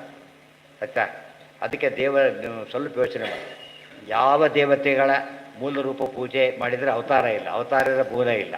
ಸಾಮಾನ್ಯ ಅವತಾರ ರೂಪದ ಪೂಜೆ ಬೇರೆ ದೇವತೆಗಳಿಗೆ ಹೇಳೇ ಇಲ್ಲ. ಗೊತ್ತಾಯ್ತಾ? ಬೇರೆ ಯಾವ ದೇವತೆಗಳಿಗೆ ಅವತಾರ ಹೇಳ್ತಾರೆ. ವಾಲಿ ಪೂಜೆ ಯಾರು ಮಾಡ್ತಾರೆ ಇವತ್ತು? ಸುಗ್ರೀವ ಪೂಜೆ ಯಾರು ಮಾಡ್ತಾರೆ? ಮಾಡೋದಿಲ್ಲ. ಆದರೆ ದೇವ್ರದ್ದು ಎಲ್ಲ ರೂಪನೂ ಪೂಜೆ ಮಾಡ್ತಾರೆ. ಯಾತಕ್ಕೆ? ಎಲ್ಲವೂ ಈಕ್ವಲ್ ಆದ್ದರಿಂದ ಮಾಡ್ತಾರೆ. ಇವು ಈಕ್ವಲ್ ಅಲ್ಲ ಇವು. ಮತ್ತು ಈಗ ಇಲ್ಲೂ ಇಲ್ಲ. ಅನಂತ ರೂಪಗಳು ಯಾವಾಗಲೂ ದೇವರಲ್ಲಿದೆ. ಇದು ಅನಂತ ರೂಪ ಇಲ್ಲ. ವಾಲಿ ಇದ್ದಾಗ ಅರ್ಜುನ ಇಲ್ಲ, ಅರ್ಜುನ ಇದ್ದಾಗ ವಾಲಿ ಇಲ್ಲ. ಅನಿತ್ಯ ರೂಪಗಳವೆಲ್ಲ. ದೇವ್ರದ್ದು ಹಾಗಲ್ಲ, ಪೂರ್ಣ ವ್ಯತ್ಯಾಸ. ಮತ್ತು ಇವಕ್ಕೆ ದೀಪದೃಷ್ಟಾಂತ ಯಾಕೆ ಕೊಡಬಾರ್ದು? ಕೊಡಬಾರ್ದು. ಯಾಕೆ? ತಾನೇ ಹಚ್ಕೊಂಡು ಇದು ಹಾಗಲ್ಲ. ತಮ್ಮ ಹುಟ್ಲಕ್ಕೆ ಯಾರಿಗೂ ಬರೋದಿಲ್ಲ, ದೇವರು ಹುಟ್ಟಿಸಿದವರು. ಅವನ ಕಂಟ್ರೋಲ್ದಿರೋದ್ರಿಂದ ಹಾಗೆ ಮಾಡಿಲ್ಲ ದೇವರು. ತಾನೇ ಮಾಡಿಕೊಂಡಾಗ ಹೇಗೆ ಬೇಕಾದ್ರೆ ತನ್ನ ಇಷ್ಟ ಏನು ಬೇಕಾದ್ರೂ ಮಾಡ್ತಾನೆ. ಯಾರಿಗೆ? ವಾಯಿಲ್ಲ. ವಾಯುದೇವರಿಗೆ ಅಪ್ಲಿಕಬಲ್. ಅದು ಅನುಗ್ರಹದಿಂದ ಅಪ್ಲಿಕಬಲ್. ದೇವರಿಗೆ ಯಾರು ಅನುಗ್ರಹ ಬೇಕಿಲ್ಲ, ಯಾವಾಗಲೂ ಸೇರಿಸ್ಕೋಬೇಕಲ್ಲ. ತೇಜಸ್ಸು ತೇಜಸ್ಸು ಬಹುತ್ವವತ್ ಈಶ್ವರ ಸರ್ಗ. ಮತ್ತು ವಾರಿ ನಿಮಿತ್ತ ಪ್ರತಿಬಿಂಬವ ಜೀವ ಸರ್ಗ. ಮತ್ತು ನೀರಿನಲ್ಲಿ ಪ್ರತಿಬಿಂಬ ಕಾಣಿಸ್ತಾ ಇದೆ. ಆ ರೀತಿ ಜೀವರ ಸೃಷ್ಟಿ ಮಾಡ್ತಾನೆ. ನೀರಿಲ್ಲದ ಹೊರ ಪ್ರತಿಬಿಂಬ ಕಾಣೋದಿಲ್ಲ, ಗೊತ್ತಾಯ್ತಾ? ಆದರೆ ಪ್ರತಿಬಿಂಬ ಸೂರ್ಯ ಇಲ್ಲೋದ್ರೂ ಕಾಣೋದು, ಜೀವನ ಇಲ್ಲೋದ್ರೂ ಕಾಣೋದಿಲ್ಲ. ಯಾಕೆ ಕಾಣಿಸ್ತದೆ ಈಗ ಅಂತ ಕೇಳಿದರೆ, ಆ ನೀರು ಅಂದರೆ ದೇಹ. ದೇಹದಲ್ಲಿ ಏನಿದೆ ಈಗ? ಜೀವ ಇದ್ದಾರೆ. ಆ ರೀತಿ ಒಂದು ದೃಷ್ಟಿಯಿಂದ ಸೃಷ್ಟಿ ಹೌದು, ಒಂದು ಸೃಷ್ಟಿ ಅಲ್ಲ. ಅದು ಯಾವ ದೃಷ್ಟಿಯಿಂದ ಸೃಷ್ಟಿ ಅಲ್ಲ? ಜೀವನಿಗೆ ಸೃಷ್ಟಿ ಇಲ್ಲ. ಯಾವ ಸೃಷ್ಟಿ ಇದೆ ಈಗ? ದೇಹಕ್ಕಿದೆ. ನೀರು ಬರೋದು ಹೋಗೋದು ಆಗ್ತಾ ಇದೆ. ನೀರು ಆಗೋತ್ತು ಮತ್ತೆ ಹಾಕಿದ, ನೀರು ಕಡಿಮೆ ಆಯಿತು ಹೆಚ್ಚು ಮಾಡ್ದ, ಹೆಚ್ಚು ಮಾಡ್ತು ಕಡಿಮೆ ಮಾಡ್ದ. ಇವೆಲ್ಲ ಚೇಂಜಸ್ ಇದೆ. ದರ್ ಇನ್ ಬಿಟ್ವೀನ್ ಜೀವ ಸೃಷ್ಟಿ. ಜಡ ಸೃಷ್ಟಿ ಏನದು? ಪೂರ್ತಿ ಸೃಷ್ಟಿನೇ. ಈ ಗಡಿಗೆ ಇಲ್ಲೇ ಇಲ್ಲ, ಮಣ್ಣಿದೆ, ಗಡಿಗೆ ಮಾಡಿಟ್ಟ. ಇದೇನಿದು? ಮೊದಲು ಇಲ್ಲದ ವಸ್ತು ಬಂತೀಗ. ಜೀವನದಲ್ಲಿ ಮೊದಲಿದ್ದ ಜೀವ ಅಲ್ಲ, ದೇಹ ಮೊದಲಿರಲಿಲ್ಲ, ಜೀವ ಅವನೇ. ಇಲ್ಲವರು ಇಷ್ಟು ಜನ, ಒಬ್ಬರಿಗೆ ಇಷ್ಟು ಜನ್ಮ ಅಂತ ಯಾರು ಹೇಳ್ತಿರಲಿಲ್ಲ, ಗೊತ್ತಾಯ್ತಾ? ಇಷ್ಟು ಜನ್ಮ ಯಾತಕ್ಕಾಯಿತು? ಈ ಪಾಪ ಗಡಿಗೆಗೆ ಎಷ್ಟನೇ ಜನ್ಮನೋ ಏನೋ ಅಂತ ಯಾರೂ ಕರೆಯೋದಿಲ್ಲ. ಯಾಕೆ? ಅದು ಬಂದು ನಾಶ ಆಯಿತು, ಮತ್ತೆ ಹುಟ್ಟಿತು, ಅಷ್ಟೇ ಹೊರತು ಇದು ಬೇರೆ ಗಡಿಗೆನೇ. ಯಾವ ಗಡಿಗೆ ಅಲ್ಲ ಇದು? ಯಾವ ಸಂಬಂಧನೂ ಇಲ್ಲ. ಇದಕ್ಕೆ ಹಾಗಲ್ಲ, ಹಾಗಿದೆ ಇದು. ಆದ್ದರಿಂದಾಗಿಯೇ ಜೀವನ ಸೃಷ್ಟಿ ಒಂದು ವಿಚಿತ್ರ, ಜಡ ಸೃಷ್ಟಿ ವಿಚಿತ್ರ, ದೇವರ ಸೃಷ್ಟಿ. ಈ ಮೂರು ಸೃಷ್ಟಿ ಬಿಟ್ಟುಬಿಟ್ರೆ ಎಲ್ಲರೂ ಕೂಡ. ಸೈನ್ಸಿಗೆ ಗೊತ್ತಿರೋ ಸೃಷ್ಟಿ ಒಂದೇ, ಯಾವುದು? ಜಡ ಸೃಷ್ಟಿ ಒಂದೇ ಗೊತ್ತಿರೋದು. ಯಾಕೆ ಚೇತನ ಒಪ್ಪಲಿಲ್ಲ, ಇನ್ನು ದೇವ್ರ ಒಪ್ಪೋ ಚಾನ್ಸೇ ಇಲ್ಲ ಅವರು. ಹಾಗಿಂದ ಏನಾಯಿತು? ಒಳ್ಳೆ ವಿಜ್ಞಾನಿಗಳು ಹೇಳಿದರು, ಉಳಿದು ನಮಗೆ ಗೊತ್ತಿಲ್ಲ ಅಂತ ಹೇಳಿದ್ರು ಅಷ್ಟೇ ಹೊರತು ಇಲ್ಲ ಅಂತ ಹೇಳಲಿಲ್ಲ. ಕೆಲವು ಸಣ್ಣ ಸಣ್ಣ ವಿಜ್ಞಾನಿಗಳು ಇಲ್ಲ ಅಂತ ಹೇಳಿಬಿಟ್ರು ಅಷ್ಟೇ. ವಿಜ್ಞಾನ ಓದ್ತಾ ಇದ್ದವ್ರು ಇಲ್ಲೇ ಇಲ್ಲ ಅಂತ ಹೇಳಿ, ಅದು ಇನ್ನೂ ಏನೂ ಗೊತ್ತಿಲ್ಲ ಅವ್ರಿಗೆ ಪಾಪ. ಏನ ಅದು ಬೇರೆ, ಅದು ರೂಪಾಂತರ ಹೊಂದಿಬಿಡ್ತು. ಜೀವ ರೂಪಾಂತರ ಹೊಂದಿಲ್ಲ. ಇವತ್ತು ವಾಲಿ ಅರ್ಜುನ ಹುಟ್ಟಿದಾಗ ಏನಾಯ್ತು? ಈಗ ವಾಲಿಯಲ್ಲಿದ್ದ ಚೇತನ, ಅದರ ಚೇತನ ಒಂದೇ. ಇಲ್ಲ, ಹಾಗೆ ಪ್ರಶ್ನೆ ಇಲ್ಲ. ಈಗ ಪೂರ್ತಿ ಬೇರೆ ಆಗೋದು. ಯಾವುದು? ಯಾವುದು ಜಡ ಪದಾರ್ಥ? ಅದನ್ನು ನಾವು ಸೈನ್ಸ್ ಒಪ್ಪಿಲ್ಲ, ನಾವು ಒಪ್ಪಿಲ್ಲ. ಏನದು ಒಂದು ಒಪ್ಪಿರೋದು ಅದನ್ನು? ಎಂದು ಕೂಡ something cannot come out of nothing. ಒಂದು ಆ ಬೇಸಿಕ್ ಪ್ರಿನ್ಸಿಪಲ್ ಅದನ್ನು ಒಪ್ಪಿದ್ದಾರೆ. ಅಂದಮೇಲೆ ಇದನ್ನ ಯಾಕೆ ಒಪ್ಪಾರ? ಮುಂದೆ ಎಕ್ಸ್ಟೆಂಡ್ ಮಾಡಿ ಇಲ್ಲಿ ಬಂದೇ ಬರ್ತಾರೆ ಅವ್ರಿಗೆ. ಆಯಿತಾ? ಈಗ ಇವತ್ತು ದೇಹನೇ, ಎಲ್ಲರ ದೇಹ ಕೂಡ ಒಂದೇ ರೀತಿಯಾಗಿದ್ದಿದ್ರೆ ಎಲ್ಲರ ನಾಲೆಡ್ಜ್ ಒಂದೇ ರೀತಿ ಇರಬೇಕಾಗಿತ್ತು, ಗೊತ್ತಾಯ್ತಾ? ಎಲ್ಲರ ಕೆಪಾಸಿಟಿ ಒಂದೇ ರೀತಿ ಇರಬೇಕಾಗಿತ್ತು. ಯಾಕೆ ವೇರಿ ಆಗಿದ್ದರೆ? ಇವತ್ತು ಸ್ಕೂಟ್ರ್ ತೊಗೋತೀರಪ್ಪ, ಎಲ್ಲ ಕೆಪಾಸಿಟಿ ಅಷ್ಟೇ ಇದೆ. ಈಗ ಜಡ ಪದಾರ್ಥವು ಸೃಷ್ಟಿಯಾಗಿದೆ. ಅದು ಒಂದು ಸ್ಕೂಟ್ರ್ ಆ ಕಂಪ್ನಿಗೆ ಏನೇನು ಅಪ್ಲೈ ಆಗಿದೆ ಇಷ್ಟು ಅಪ್ಲೈ ಆಗಿದೆ. ಈ ಮನೇಲಿ ಅಣ್ಣ ತಮ್ಮ ಹೊಡೆದಾಡಿ ಸಾಯ್ತಿರ್ತಾರೆ, ಗೊತ್ತಾಯ್ತಾ? ಅರ್ಥಾತ್ ಏನೇನೂ ಸಂಬಂಧ ಇಲ್ಲ. ಪಾಂಡವರು ಕೌರವರೇ ಸಾಕ್ಷಿ ಅದಕ್ಕೆ. ವಾಲಿ ಸುಗ್ರೀವರು ಇದ್ದಾರೆ. ಇದೇನು ತೋರಿಸುತ್ತೆ? ಇದು ಒಡಗಿರೋ ವ್ಯಕ್ತಿ ಬೇರೆ ಅಂತ ತೋರಿಸ್ತಾ ಇದೆ. ಎರಡು ಪಾತ್ರೆ ಇಟ್ಟಿದ್ದಾರೆ, ಒಂದು ಕೈ ಇಟ್ಟು ಅಂತ ಕೊದರುತ್ತೆ, ಇನ್ನೊಂದು ಕೈ ಸುಮ್ಮನೆ ಕೂತ್ಕೊಂಡ. ಯಾಕೆ? ಎರಡು ನೀರು ಏನಾಗಿದೆ? ಈಗ ಬಿಸಿ ನೀರು, ತಣ್ಣೀರು, ವ್ಯತ್ಯಾಸ ಗೊತ್ತಾಯ್ತಲ್ಲ ಈಗ. ಆದರೆ ಯಾತಕ್ಕೆ ಬಂತದು? ಕಾಯಿಸಿದ್ದಕ್ಕೆ ಬಂತು, ಕಾಯಿಸಿದ್ದು. ಇಲ್ಲಿ ಜೀವನ ಚೇಂಜ್ ಮಾಡೋಕ್ಕೆ ಬರೋಲ್ಲ. ದುರ್ಯೋಧನ ಭೀಮಸೇನ ದೇವರೇ. ಇವೆಲ್ಲ ನೋಡಿದಾಗ ಅದೇ ಶಾಸ್ತ್ರ. ನಾವು ನನ್ನ ಪದ್ಧತಿ ಇದೆ, ನಮ್ಮೆಲ್ಲ ಡೌಟ್ ಹೋದ್ಮೇಲೆ ಶಾಸ್ತ್ರ ಓದ್ತೀವಿ ಅಂತೇಳಿ. ಅದೇ ಎಲ್ಲ ರೋಗವಾಸಿ ಆದಮೇಲೆ ಡಾಕ್ಟರ್ ತೋರ್ತೀವಿ ಅಂದೇಳಾಗ. ಶಾಸ್ತ್ರ ಇರೋದೇ ಯಾವುದಕ್ಕೋಸ್ಕರ? ಅದು ಡೌಟ್ ಕ್ಲಿಯರ್ ಮಾಡೋದಕ್ಕೋಸ್ಕರ. ಜನಕ್ಕೆ ಗೊತ್ತಿಲ್ಲ, ಏನೋ ಸುಮ್ಮನೆ ಪುಣ್ಯ ಬರುತ್ತೆ ಕುತ್ಕೊಂಡ್ಬಿಟ್ರೆ ಸಾಕು ಅಂತೇಳಿ. ಆ ರೀತಿ ಅಲ್ಲ, ವಿಚಾರ ಮಾಡಬೇಕು. ಆಗ ಶಾಸ್ತ್ರ ನೀಟಾಗಿ ನಾವು ಎವ್ರಿ ಡೇ ಓದ್ತಾ ಇದ್ದರೆ ನಮ್ಮ ಭಕ್ತಿ ಏನಾಗಿರುತ್ತೆ? ಜ್ಞಾನ ಫರ್ಮ್ ಆಗಿದ್ಬಿಟ್ಟು ಫ್ರೆಶ್ ಆಗಿರ್ಬೇಕು ಜ್ಞಾನ ಯಾವಾಗಲೂ. ಕೆಲವು ದಿವಸ ಬಿಟ್ಬಿಟ್ರೆ ಸಾಲ ಕ್ವಾಲಿಟಿ ಡೌನ್ ಆಗಿಬಿಡುತ್ತೆ. ಅದಕ್ಕೆ ಇವ್ರು ಏನು ಮಾಡ್ತಾರೆ ಗೊತ್ತಾ? ಆಧುನಿಕರು ಈಗ ಟ್ರೆಂಡು ಅಪ್ಡೇಷನ್ ಇಲ್ಲದೆ ಹೋದರೆ ಬರೀ ಕಳಿಸ್ತಾರೆ ಅವ್ರು, ಗೊತ್ತಾಯ್ತಾ? ಹಿಂದೆಲ್ಲ ಅವರು ಅದೇ ನಾಲೆಡ್ಜನ್ನು ಕ್ಲಿಯರ್ ಮಾಡ್ಕೊತಿದ್ದಾರಲ್ಲ, ಅದರಲ್ಲೇ ಪ್ರಮೋಷನ್ ಕೊಡ್ತಿದ್ರು. ಇವ್ನಿಗೆ ಹಾಗಲ್ಲ, ಬರ್ತಾ ಕಡಿಮೆ ಸಮಯ ಮಾಡ್ತಾರೆ, ಆಮೇಲೆ ಟಾಟಾ ಮಾಡಿಬಿಡ್ತಾರೆ. ನಿನ್ನೆ ಯಾರೋ ಬಂದಿದ್ರು, ಒಂದು ಕಂಪ್ನಿ ಎಷ್ಟೋ ಜನ ತೆಗೆದುಹಾಕ್ಬಿಟ್ಟದ್ದು ಮೊನ್ನೆ ಮೊನ್ನೆ ಮಂಗಳವಾರದ ದಿವಸ ಎಷ್ಟೋ ಜನ ತೆಗೆದ್ರು. ನೀವು ನಾಳೆಯಿಂದ ಬರಬೇಕಾಗಿಲ್ಲ ಅಷ್ಟೇ. ಎಷ್ಟು ಆಶ್ಚರ್ಯ ನೋಡಿ. ಯಾಕೆ ನಿಮ್ಮ ಅನುಭವಕ್ಕೆ ಈ ಬೆಲೆ ಇಲ್ಲ. ಯಾಕೆ ಅಪ್ಡೇಟ್ ಮಾಡ್ಕೋಬೇಕು ನೀವೀಗ. ಇವತ್ತಿನ ಕೆಲಸ ಮಾಡೋಕ್ಕೆ ಬರೋದ್ರೆ ಹೋಗ್ಬಿಡಿ ಅಷ್ಟೇ. ಏನಾ ಹಾಂ ಏನು ಆಯಿತಾ? ಅಲ್ಲ ಯಾರೋ ಬಂದೆ ಮಾಡ್ಕೊಂಡಿದ್ರೆ ಬಂದಿದ್ದು. ಇವಾಗ ಆಯಿತು. ನಿನ್ನೆ ಮನೆ ಕಳಿಸ್ಬಿಟ್ರೆ ನಮ್ಮನ್ನೆಲ್ಲ. ಅರ್ಥ ಆಯ್ತಾ? ಎಷ್ಟು ಆಶ್ಚರ್ಯ ಇದೆ ನೋಡಿ. ಇದರಿಂದ ನಾಲೆಡ್ಜ್ ಎಂಬುದು ಈ ಥರ ಆಗಿದೆ. ಜಡದ ನಾಲೆಡ್ಜ್ ಇದು ಅಪ್ಡೇಟ್ ಮಾಡ್ಕೊಳ್ಳೋದು ಹಾಗಾಗತ್ತೆ. ಪ್ರತಿನಿತ್ಯ ಅಪ್ಡೇಟ್ ಮಾಡ್ಕೊತಾನೆ ಇರಬೇಕು. ಅಲ್ಲಿ ವ್ಯತ್ಯಾಸ ಆಗೋದಿಲ್ಲ, ಮರೆತೋಗ್ಬಿಡುತ್ತೆ. ಮರ್ಯಾದಂತೆ ನೋಡ್ಕೋಬೇಕಾದ್ರೆ ನಿತ್ಯ ದೇವ್ರ ಪೂಜೆ. ಒಂದು ಯಾರೋ ಹೇಳಿದರು ಭಾಳ ಆಶ್ಚರ್ಯ ಅಂದರೆ, ಅವರಿಗೆ ಸೂತಕ ಬರ್ಲಿಕ್ಕೆ ಶುರುವಾಯ್ತಂತೆ. ಜನ್ಮ ಸೂತಕ, ಈ ಜಾತ ಸೂತ ಆಚರಣೆ ಬರ್ಲಿಕ್ಕೆ ಶುರುವಾಯಿತು. ಎಷ್ಟು ದಿವಸ ಆಯಿತು ಅಂದರೆ 5-6 ತಿಂಗಳು ಹಾಗೆ ಆಯ್ತಂತ, ನಾನ್ ಸ್ಟಾಪ್. ಅರ್ಥ ಒಬ್ಬದು ಇನ್ನೊಂದು ಚಿಕ್ಕ ಊರೋದು ಎಲ್ಲ ರಿಲೇಟಿವ್ಸೇ ಇದ್ದಾರೆ. ಹುಟ್ಟವರು ಸಾಯೋರು ಕೊನೆ ಸಂಧಾನ ಬರ್ತೈತೆ ರೀ ಅಂತ ಹೇಳೋದು. ಕೊನೆ ಪಾಪ ಸಂಧಾನ ಮಾಡೋಕ್ಕೂ ಆಗಲಿಲ್ಲ. ಅದು ಇರೋ ಎಕ್ಸಾಗ್ರೇಷನ್ ಇರ್ಬೋದು. ಅಷ್ಟರ ಮಟ್ಟಿಗೆ ಏನಾಯ್ತು ಪಾಪ, ಬಡಬಡೋದು ಮತ್ತೆ ಕೊಡೋದು ಅಷ್ಟೇ. ಹೀಗಾಗಿ ಊರೂರಿಗೆ ಬೇಲಿಗೆ ಎಲ್ಲ ಬಂಧುಗಳಾದ್ರಿಂದ ಇಂಥ ಸ್ಥಿತಿ ಬರುತ್ತೆ ಅಂತೇಳಿ ಅದಕ್ಕೆ ಬರೀಲಿಕ್ಕೆ ಹೋಗಬಾರ್ದು. ಆ್ಯಕ್ಚುಲಿ ಸ್ವಲ್ಪ ದಿವಸ ಬರ್ತಾರೆ, ಸ್ವಲ್ಪ ಚೇಂಜಸ್ ಆಗೇ ಆಗುತ್ತೆ. ಪೂರ್ತಿ ಮರೆದೇ ಹೋದರೂ ಕೂಡ ಕ್ವಾಲಿಟಿ ಡೌನ್ ಆಗಲೇಬೇಕು. ಇಲ್ಲಿ ಒಂದು ಸ್ಟೇಜಿಗೆ ಇದಿಷ್ಟು ವಿಚಾರ ಬಂದ ಮೇಲೆ ಕೆಲವು ಕ್ವಶನ್ ಹಾಕೋದು. ಒಂದು ಶ್ಲೋಕದ ಅರ್ಥ ಮುಗಿದೋಯ್ತು ಹೆಚ್ಚು ಕಡಿಮೆ. ಅದಕ್ಕೆ ಈಗ ಇನ್ನೂ ಕೆಲವು ಹೇಳೋದು ಬಾಕಿದೆ, ಮುಂದೆ ಹೇಳ್ತಾರೆ. ಮೇನ್ ಪಾಯಿಂಟ್ ಮುಗೀತಲ್ಲಿಗೆ. ಇಲ್ಲೊಂದು ಪ್ರಶ್ನೆ ಹಾಕೋತಾರೆ, ನೀವು ಸುಳ್ಳು ಸೃಷ್ಟಿ ಅಂತ ಯಾಕೆ ಹೇಳಬಾರ್ದು ಮೃಷ ಅನ್ನೋದಕ್ಕಿಂತ ಪ್ರಶ್ನೆ ಹಾಕ್ಕೊಂಡು ಎಲ್ಲ ಉತ್ತರ ಕೊಡೋಕ್ಕೆ ಶುರು ಮಾಡೋದು. ಇವೆಲ್ಲ ಪ್ರಕರಣ ಇದೆ, ಇದಿಷ್ಟು ಪ್ರಕರಣ ಇರೋದು. ಅದೊಂದು ಪ್ರಕರಣ, ಇದೊಂದು ಪ್ರಕರಣ.